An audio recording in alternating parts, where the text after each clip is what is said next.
So that was close on the main road, and my front brake seized up. I can't move the bike. The bike is absolutely not going anywhere. I'm just getting so fed up with it. What is going on?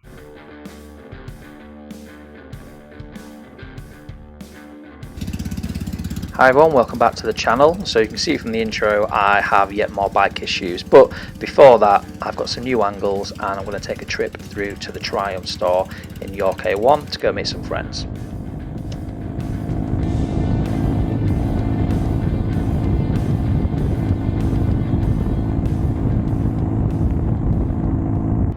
So I pulled into the Triumph store and saw another down and out bike in the wild.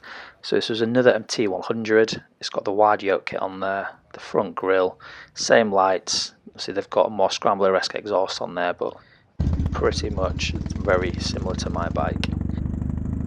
So leaving York A1, it was then the time to go on a little bit of a ride. So my new trip machine, not so new anymore, my tank tail bag, absolutely brilliant, and stores my light lock in there as well as some other things absolutely perfectly. So that combats my storage issue. However, I've actually had something arrived today to help me with my storage. So more on that a little bit later.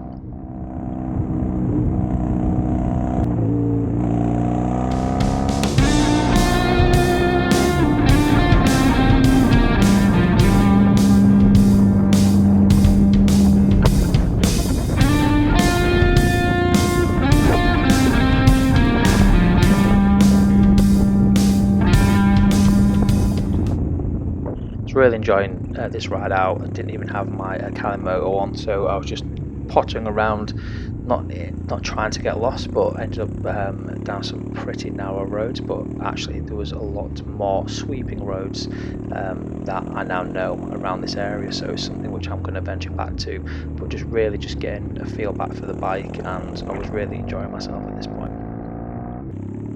So I wasn't actually going to film anything for this day, but I wanted to test out some new angles, and this is the road where my bike came to a complete stop.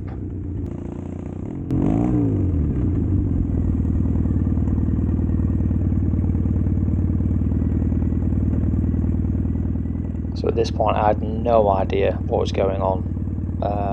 The bike just didn't feel right on the main road, so I came off onto this little side road, and yeah, that brake was not going anywhere. That's me trying to move the bike. I didn't know if there was a stone caught in there, a twig, and yeah, no idea. So that was close on the main road, and my front brake seized up. It's not going anywhere. So yeah, it's on. So yeah, on the main road, I could feel something was a bit off. Came off it onto this 20 road, and yeah, I can't move the bike. The bike is absolutely not going anywhere.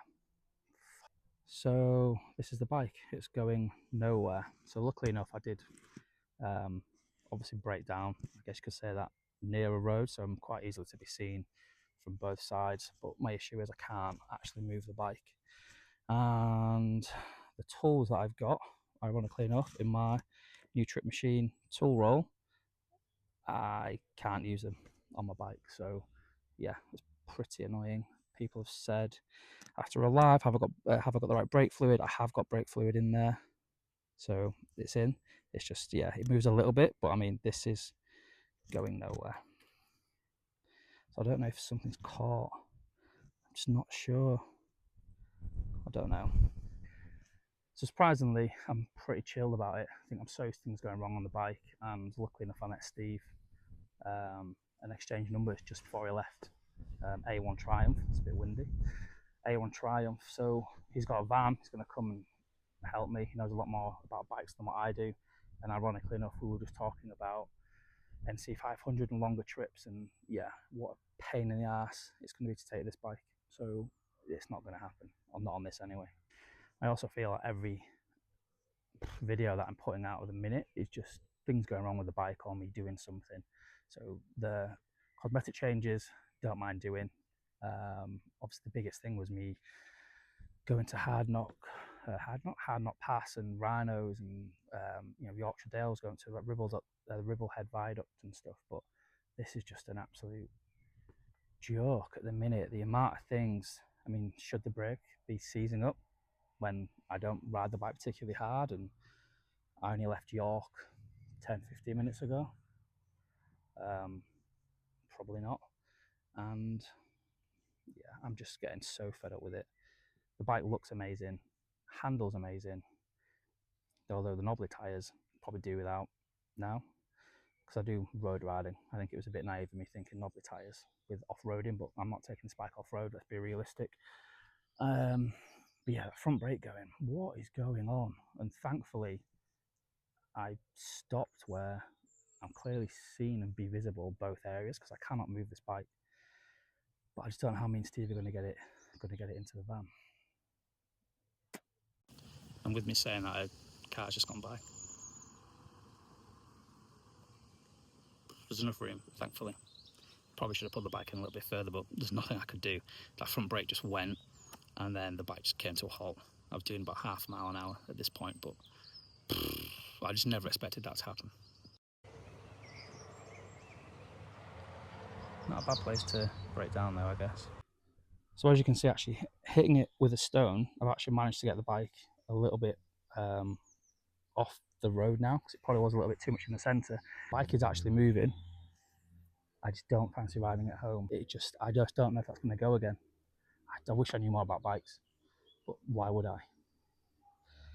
And the lovely couple actually just pulled into this house, have offered me a cup of tea, so I'm going to take that and wait for Steve. So this is the bike in the van. So Steve, if you're watching this, thanks very, very much, mate. So we're back home.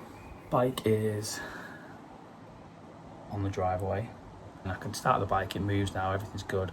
The brake works if we're pushing it and put some real force into it. The bike is stopping, everything works as it should. Don't need to look at the fluid and things anyway, but I mean, this bike needs to go in somewhere ASAP, because with no bike there is no channel. And I've applied so much time and effort into this at the minute, it's not something I just want stuck in the garage. Part of me is tempted to look into getting a new bike, but I just don't know. So luckily enough, the guy who taught me how to ride a bike owns a shop just around the corner. I had the bike in there and said, can you just take a look at it? And he did. So I've managed to get my bike in. This isn't the issue. The brakes weren't the issue. Calipers were not the issue. It was the master cylinder. So just to explain what actually happened, the brakes, there was 2 holes in the master cylinder. One of the holes was not let any air or fluid go back in. You can tell I'm not that technical with it, but did explain it to me and I've completely forgot. I'm just so happy the bike's back. One of the airs was blocked, so every time that I was using the front brake, the pressure built and built and built and built until it couldn't go anywhere, so therefore it seized and went. So it could have been a hell of a lot worse, but peace of mind, the bike isn't a jinx. For those that came out and said that, the bike is fine. Also as well, give the bike a once over and said actually mechanically the bike is good, so don't need new brake pads, don't need new brakes, everything is as it should be. So I think I'll wrap the video up there. Could have been so much worse, so I'm glad it isn't. And yeah, what a garage. He actually taught me all the way through it, asking so many questions. I'm comfortable now that if this bike does now break down anywhere, I will definitely check out my toolkit. But my thumb's a bit dodgy there. Want to check out my toolkit and make sure I've got the right tools in there and not be in the situation that I was in before, and I can probably get the bike at least limping to the nearest garage or somewhere now, because yeah, I can't keep relying on people with vans to come and bail me out. But once again, Steve, thank you so much for coming to get me, mate. I really do appreciate it. I owe you probably more than a few cups of coffee next time we go out riding. So we'll actually leave it there. So if you could please like, subscribe. There's some good stuff coming now, and now I know the bike is good and it works, and the Pannier solution's coming, and there's so much more stuff coming. Should I give you a sneak peek now? Yeah, I'll give you a sneak peek now. This actually was going to come in replacement of this video before the bike gave in, but fly screen. So that is going to go on the bike. I'm not going to, do you know what, I'm in a good mood. I am going to show you what it's going to potentially look like, but I want to test this out, and this was the whole reason why going on motorways, going on some of them longer travels and journeys, I need something to just help buffer the wind, if that's the right term. Bike without, bike with, and it's pretty big. And for your second sneak peek, this is my pannier solution. It's the Trip Machine Rambler bag, which requires no panniers, apparently. Quite interested to see the difference. So I want to review that and see what that's like over the next few weeks.